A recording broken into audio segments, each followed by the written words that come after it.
Hi, Tokyo Tops! What a peaceful day, Andrew. So today we are actually here to make our New Year wishes. Yes, Yeah. Hatsumode. Hatsumode. It's actually I my had- first time being a temple for this year. Yeah. Actually, me too, actually. So this So, is my Hatsumode. Yeah. What's your New Year wish? None. I have no expectations for 2022. What about you? Being more rich. Okay. Okay. Well. Okay. Let's see how that works Good out health for my Good. parents. Yeah, that's second. That's second. Good health for my Uh-huh. parents. We should go make a wish. Okay. Okay, let's go pray.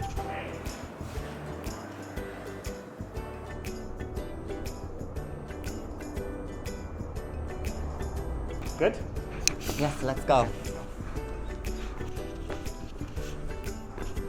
Oh, that's good. Yeah. What did you wish for? Happiness. Wait.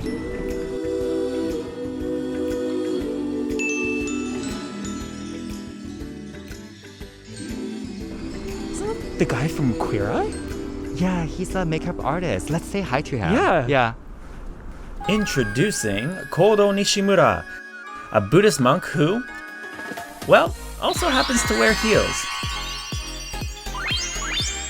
Though brought to wider attention through his appearance on Queer Eye, We're in Japan, Kodo has been attracting attention for years through his work as a makeup artist, LGBTQ activist, and model.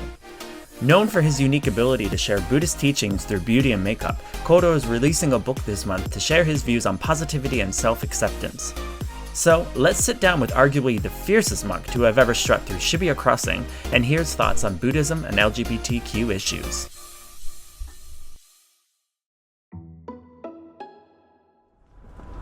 So this is the grapes that we take care of. So, let me ask a very obvious question. How can you be both monk and a gay? How does that work? Because I think that people are going to sort of think, especially people who are familiar with different types of religions, are thinking that that's not a match. Well, it's very okay because in Buddhism, we don't really talk about sexuality, to be honest. And it just says that everybody and anybody can be equally liberated. So our sexuality doesn't matter. So I'm also really curious because we think that Japan is a little bit behind on gay Right. rights, and yet Buddhism seems to be okay with homosexuality. So Right. is there a possibility that it can actually help the movement here, or to help Japanese people accept the LGBT community? I think it's filled with hopes because a lot of Japanese people are really valuing on the traditional values. And when I can say that Buddhism has been very supportive, then I think it's very convincing.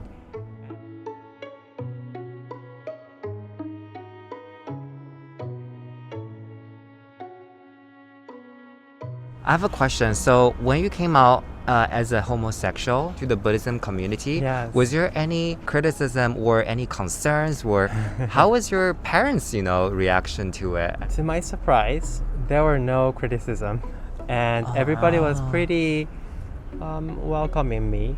And they even said that I can be like a great hope for our school. And they did LGBTQ symposium talking about human rights, and I was invited to talk there.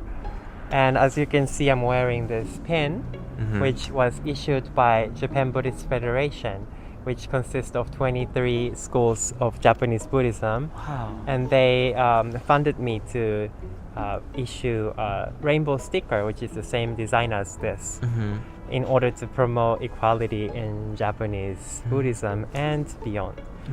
I love it. No, it reminds me. So I know that you're writing a book, or you have written a book Yes. on the topic, and I was reading it the other day. And what I really liked is when you were talking about different colors of lotus flowers, Oh, yeah. and it just really stuck out to me, right? About how instead of trying to change a lotus flower's color, it's more like if it's white, it should shine white. If it's red, it should shine red. It should be its color because that's how it was created. But that really, stuck to me. I was like, that's great that the teachings and the sayings are there to really value difference in people and individuality almost.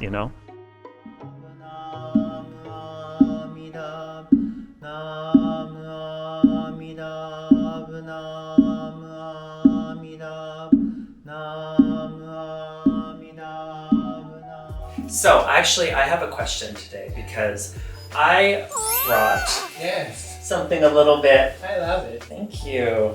But I think that some people might think that it's rude, I think, to have this sort of, just to wear a harness to a temple.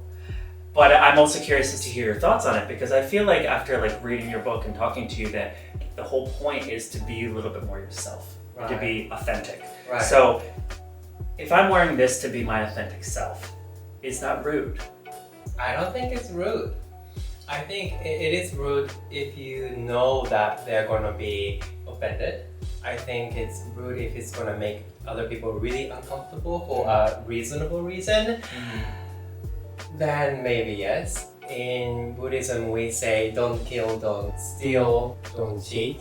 But you're not really killing or cheating or stealing with these things. So when people say that it's rude, I don't think it's really logical. So to me, I really love it.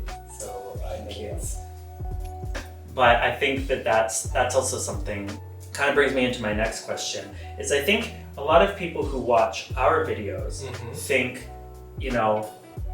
maybe you and I can be gay in our day-to-day life, depending on the type of jobs or the things that we do. But I think there's a lot of people who think, well, maybe these people can be out and themselves, but I can't. I'm in a public job, public sector, or I'm doing this sort of thing. I have this So, image that I need to maintain. Right? yeah, Something and if like someone that. sees me out at a gay club, maybe at a party with my shirt off, then all of a sudden it's going to be a scandal. It's going to be this because I'm not allowed to be gay or myself in my particular job. And I feel, please correct me if I'm wrong, but I feel like people might also have that image, about Buddhism and being gay, right? Because there's probably an expected image. I think it's very true.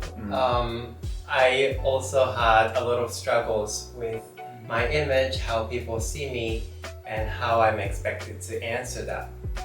But that was not really being who I am, and I almost hated being a monk at that time. So I felt that, I can be myself. I can show that I'm, attracted to men, and I like wearing heels and makeup, and that way I can really be myself, because being myself is the way for me to connect with other people. I think a lot of times monks are considered to be this holy, pristine being, and people are not really able to connect with them because they think they are something superior. But if I say that I'm just the same as everybody else, then I think it's easier for other people to talk to me, and that way I can help them sincerely.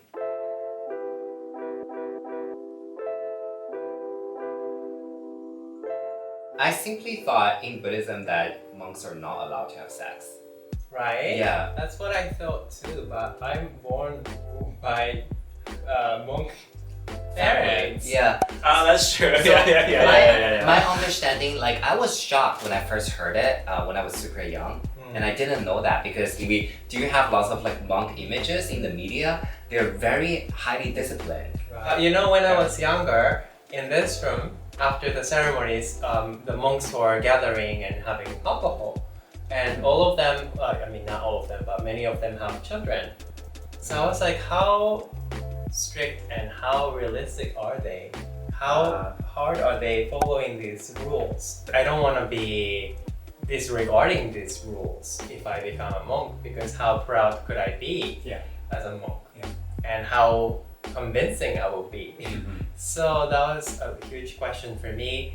And when it came to sexual desire, I felt that in Japan, a lot of famous people are careful not to share their sexual desire or sexual relationships with other people.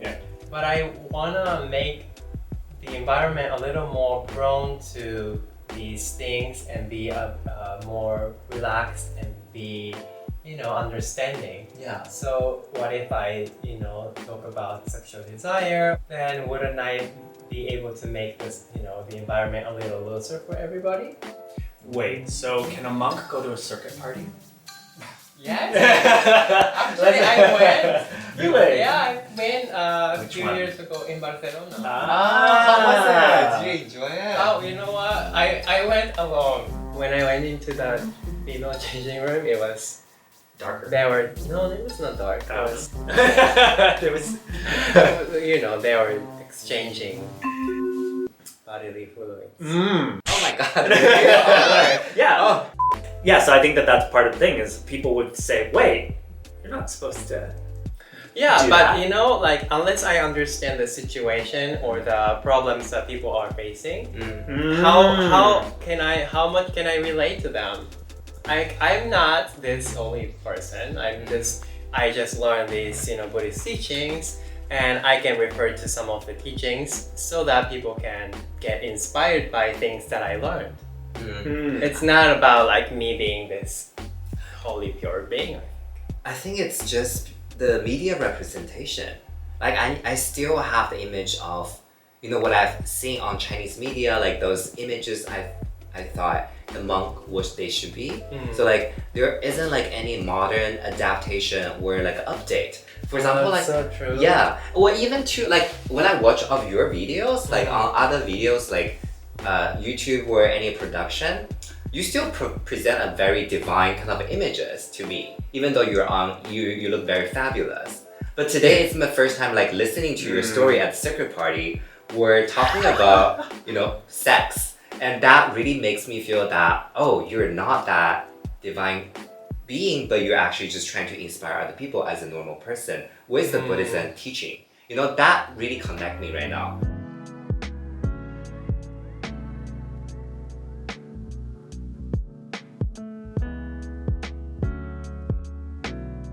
But I also feel like the more we all realize that we all have the same desires and stuff like that, I think the quicker or closer we're going to get to a society where we feel less shame.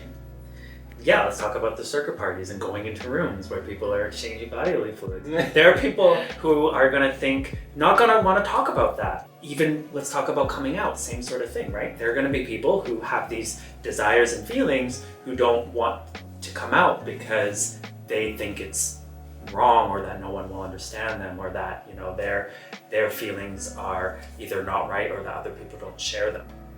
I think there is stigma tied around sexual desire, and I think it is rooted from like people in power trying to control us.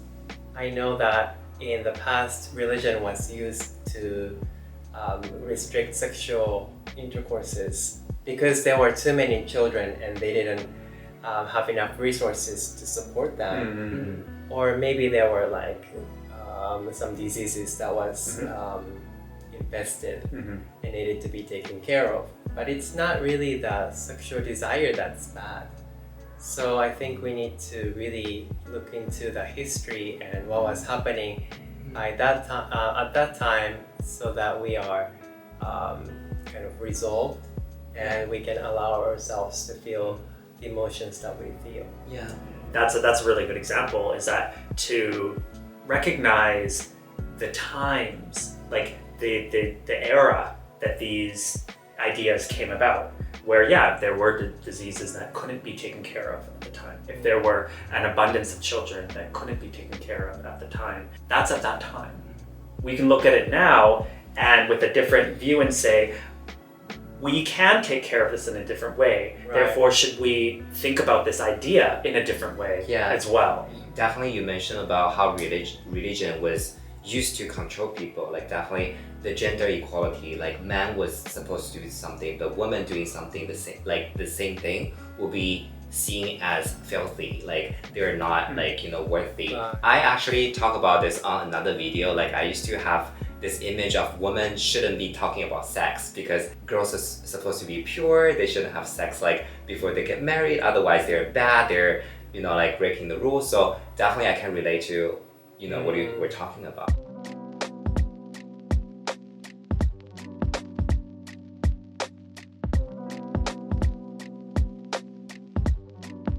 This Monk Wears Heels is my book that's coming out in February. I was inspired by The Devil Wears Prada because I was also a makeup artist in New York, being an assistant. And I really want to help people find courage to be themselves, even people around them are saying different things. Because that's what I did. I was hesitant to be a homosexual, wearing makeup and heels and be a monk. But by studying the history, by meeting people who are proud to be LGBTQ, I was able to be confident enough to say that this is who I am. So yeah, I'm talking about some Buddhist teachings and also beauty tips here in a very humorous way.